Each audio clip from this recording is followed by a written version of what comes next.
Hello students, कैसे हैं सब बेटा।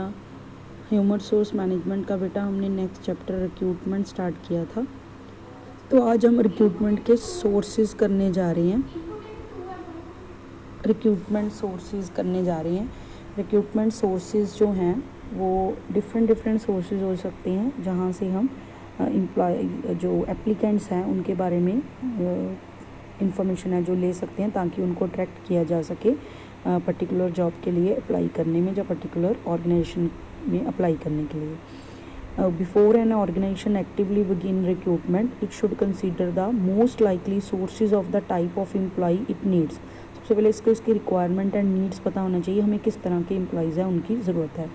सम कंपनीज़ है वो क्या करती हैं, न्यू सोर्सेज जो है अप्लाई करती हैं, कुछ पुराने सोर्सेज को यूज़ करती हैं। इट मीन्स मैनेजमेंट सेवरल वेरियल पॉइंट्स डिसाइड करती है कि उनको इनसाइड सोर्सेज से जो पर्सनस है वो चाहिए, या आउटसाइड सोर्सेज से वो पर्सन है जो प्रेफर करती है।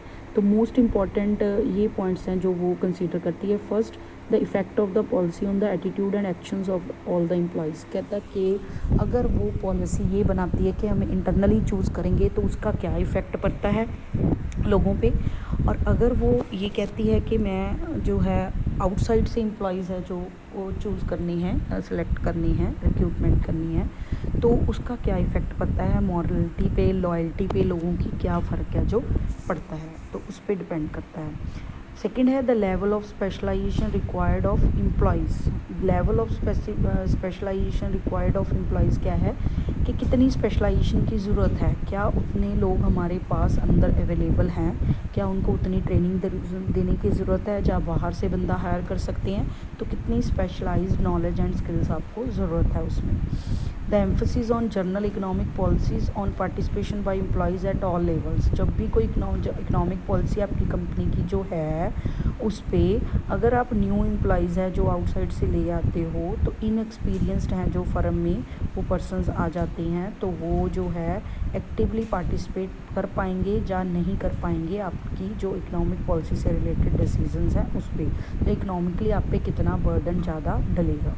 The need for originality and initiative. एक पॉइंट वो जो कंसीडर करते हैं, जिस जॉब के लिए हमें पर्सनस चाहिए, क्या वहाँ पे इनिशिएटिव्स लेने और ज़्यादा नया ब्लड लाने की ज़रूरत है, ओरिजिनल आइडियाज़ चाहिए उसके लिए हमें, तो हम आउटसाइडर जो है उन सोर्सेज को चूज़ करेंगे। तो ये फैक्टर्स हैं जिनको मैनेजमेंट कंसीडर करती है डिसाइड करने के लिए कि हमें इंटरनल सोर्सेज यूज़ करने चाहिए या एक्सटर्नल सोर्सेज है जो यूज़ करने चाहिए। तो sources of recruitment internal sources है बेटा, जैसे प्रेजेंट एम्प्लॉयज़ हैं कंपनी के वो हो सकते हैं, एम्प्लॉयज़ ने जो रेफरेंसेस दिए हैं वो हो सकते हैं, फॉर्मर जो पुराने एम्प्लॉयज़ जो हैं और कंपनी के चले गए वो हो सकते हैं, प्रीवियस एप्लीकेंट्स जिन्होंने पहले भी अप्लाई किया था वो हो सकते हैं। एक्सटर्नल सोर्सेज बहुत सारे हैं, एडवर्टाइजमेंट के थ्रू, एम्प्लॉयमेंट एक्सचेंज हैं, ठीक है, वो एप्लीकेंट्स जिनको हमने नहीं रखा था वो हो सकते हैं, अनसॉलिकेटेड एप्लीकेंट्स प्रोफेशनल ऑर्गेनाइजेशंस के थ्रू कर सकते हो, डाटा बैंक हो सकता है, ट्रेड यूनियन हो सकती हैं, तो various external sources are there. तो इंटरनल सोर्सेज हैं जो बेटा कौन कौन से हैं। Internal sources is one of the important source of recruitment. Employees already working in the organization जो हैं वो ज़्यादा सुटेबल हो सकते हैं हायर जॉब्स के लिए एज़ कम्पेयर टू आप आउटसाइड से पर्सन से रिक्रूट करो। तो उसमें कौन कौन सा हो सकते हैं, फर्स्ट है प्रेजेंट एम्प्लॉयज़ जो हैं, तो प्रेजेंट एम्प्लॉयज़ जो हैं उनकी ट्रांसफ़र्स करके एंड प्रमोशंस करके आप जो है रिक्रूट कर सकते हो उनको। ट्रांसफ़र में शिफ्टिंग ऑफ ए पर्सन को एक जॉब से पर्टिकुलर उसी सिमिलर टाइप ऑफ जॉब है जो अदर प्लेस पे उसको जॉब है जो दे दी जाती है, ट्रांसफ़र कर दिया जाता है एक प्लेस से दूसरे में, जहाँ पे रैंक में रिस्पॉन्सिबिलिटीज़ में चेंज नहीं होता, तो सिर्फ ना ही नंबर ऑफ़ पर्सनस इंक्रीज़ होते हैं, क्योंकि एक जगह पे पोस्ट खाली हो जाएगी और दूसरे पे भर जाएगी। दूसरा केस हो सकता है प्रमोशंस का। प्रमोशन में क्या है कि शिफ्ट कर दिया पर्सन को एक जॉब से दूसरी पे, पर उसमें रैंक में भी फ़र्क पड़ेगा, सैलरी में भी फ़र्क पड़ेगा, रिस्पॉन्सिबिलिटीज़ में भी फ़र्क पड़ेगा। तो इससे क्या होगा, जिस पोस्ट को वो छोड़ के आए हैं वो पोस्ट वेकेंट हो जाएगी और ऊपर की पोस्ट है जो फिल हो जाएगी। इट मीन्स जो हायर लेवल की पोस्टें हैं वो प्रमोशन के थ्रू कंपनी है जो एग्जिस्टिंग एम्प्लॉयज़ में से भर देती है, और जो पोस्टें खाली होंगी उनको बाहर के एक्सटर्नल बंदों से भरेगी। तो ट्रांसफ़र एंड प्रमोशंस जो है प्रेजेंट एम्प्लॉयज़ की करके वो क्या कर सकते हैं, इंटरनल सोर्सेज से रिक्रूट कर सकते हैं।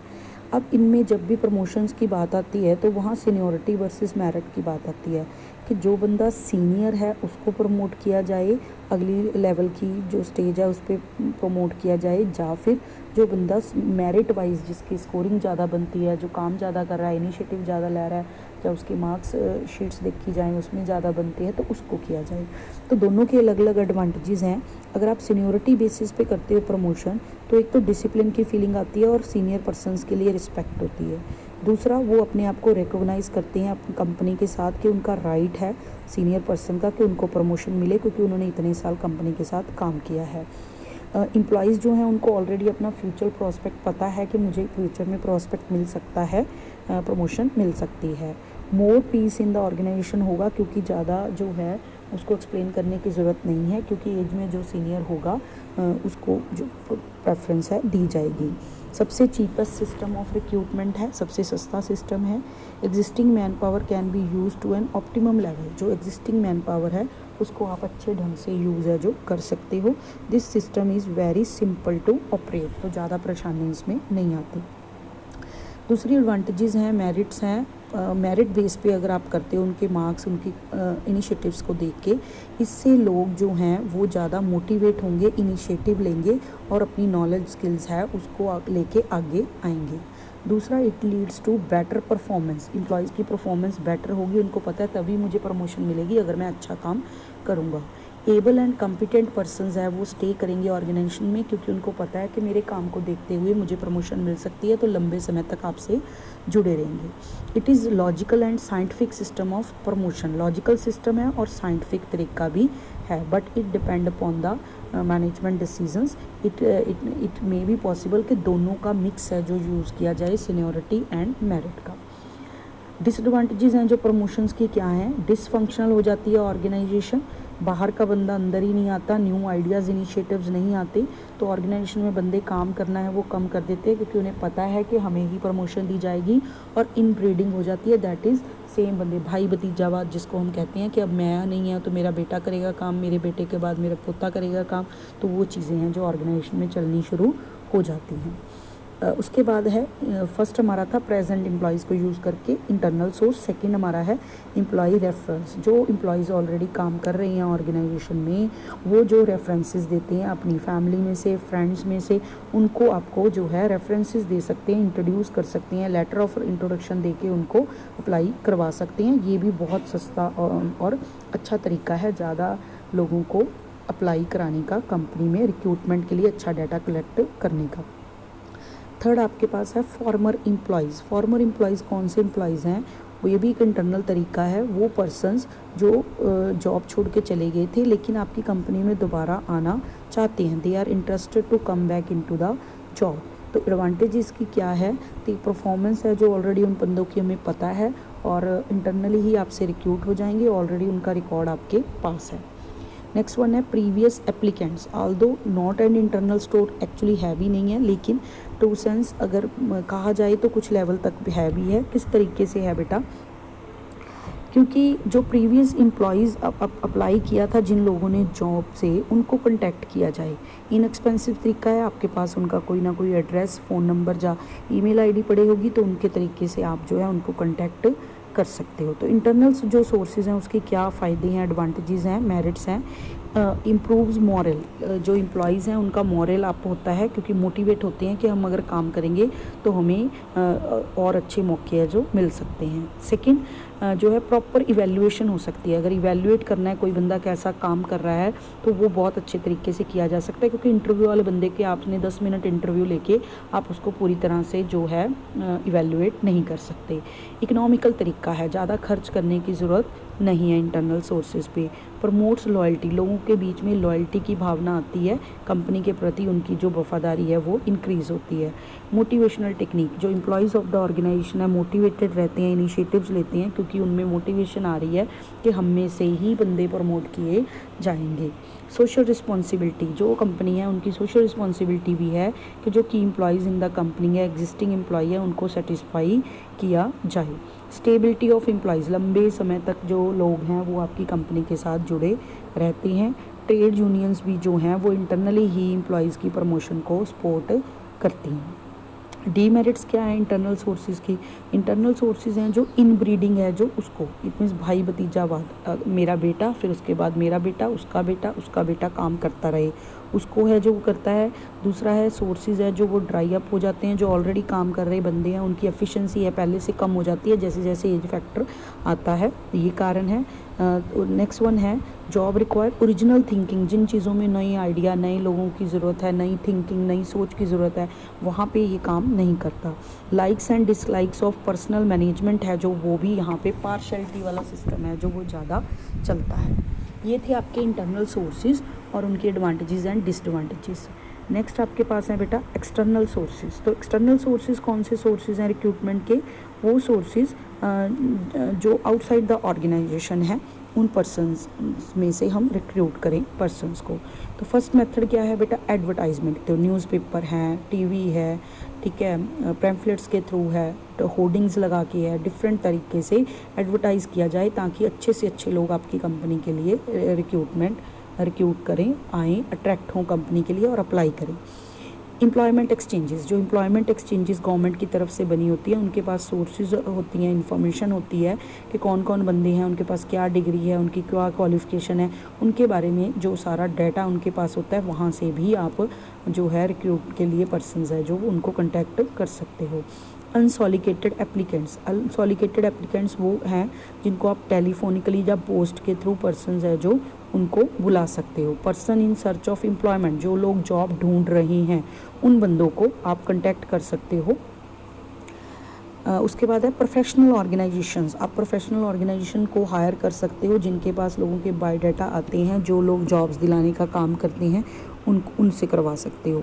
प्रोफेशनल ऑर्गेनाइजेशंस को हायर करके वो आपके लिए सारा प्रोसेस करती हैं। Data banks, recruiting firms can prepare a data banks कर सकती हैं डिफरेंट फील्ड से रिलेटेड, उसमें से आप एजुकेशनल इंस्टीट्यूशंस है, एम्प्लॉयमेंट एक्सचेंज है, प्रोफेशनल ऑर्गेनाइजेशन से उनसे लेके डाटा बैंक मेंटेन कर सकते हैं। सिमिलर ऑर्गेनाइजेशंस, आपके तरह की जो और ऑर्गेनाइजेशन है वहाँ से लोगों को आप जो है रिक्रूट है कर सकते हैं। कैजुअल कॉलर्स हैं जो जनरली पूछते रहती हैं कि हमें जॉब की ज़रूरत है, कोई वैकेंसी तो नहीं है, कोई वैकेंसी नहीं है, उनको भी किया जा सकता है, पर उन पर्सन को शॉर्ट पीरियड के लिए रखा जा सकता है। लॉन्ग पीरियड के लिए उनकी डिटेल्ड है जो इवैल्यूएशन करनी ज़रूरी है। लेबर कॉन्ट्रैक्टर्स जो हैं उनके पास जो आपको सेमी स्किल्ड या अनस्किल्ड पर्सनस की ज़्यादा ज़रूरत होती है, तो जो कॉन्ट्रैक्टर वगैरह हैं आप उन पर रिलाई कर सकते हो, उनके पास आगे लेबर के बहुत कॉन्टैक्ट है जो होते हैं।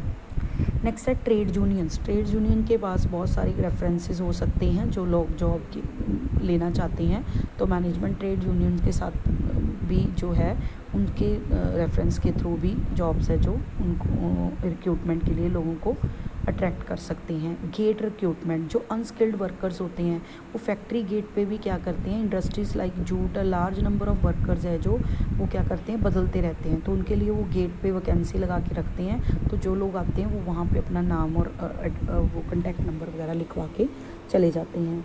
नेक्स्ट है कैंपस रिक्रूटमेंट। तो कैंपस रिक्रूटमेंट में क्या है, जो ऑर्गेनाइजेशंस हैं वो कॉलेजेस में, यूनिवर्सिटीज़ में, रिसर्च लेबॉर्ट्रीज़ में वहाँ जाके इंटरव्यूज़ कंडक्ट करती हैं और वहाँ से एप्लीकेंट्स को अपनी कंपनी के बारे में बता के उनको मैक्सिमम अट्रैक्ट करती हैं कि हमारी कंपनी में वो लोग हैं जो अप्लाई करें।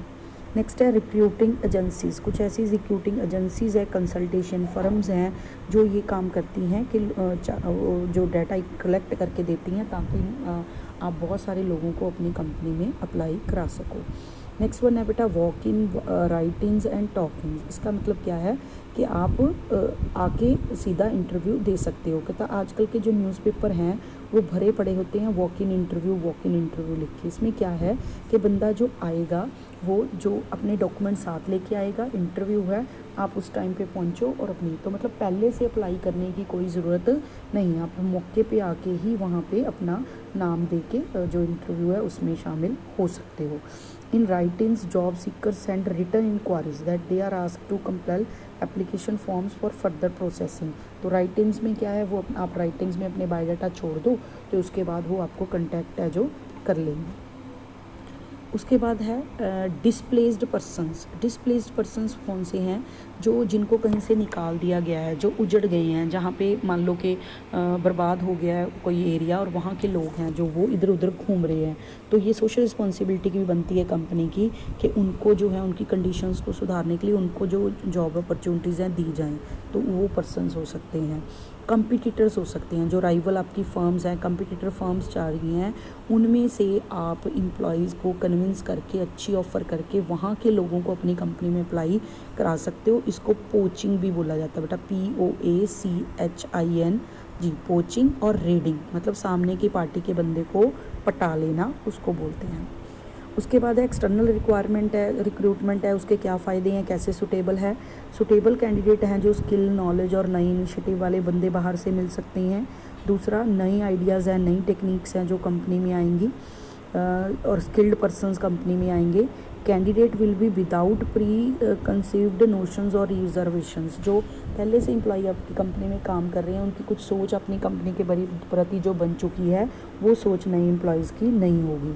कॉस्ट ऑफ एम्प्लॉयज़ है वो मिनिमाइज़ कर सकते हैं, क्योंकि जिन मेथड से चूज़ किया गया उनको हम, जिन पर्सनस को न्यू चूज़ करेंगे उनको हम कम पे सैलरी है जो उस पर रख सकते हैं नए पर्सनस को।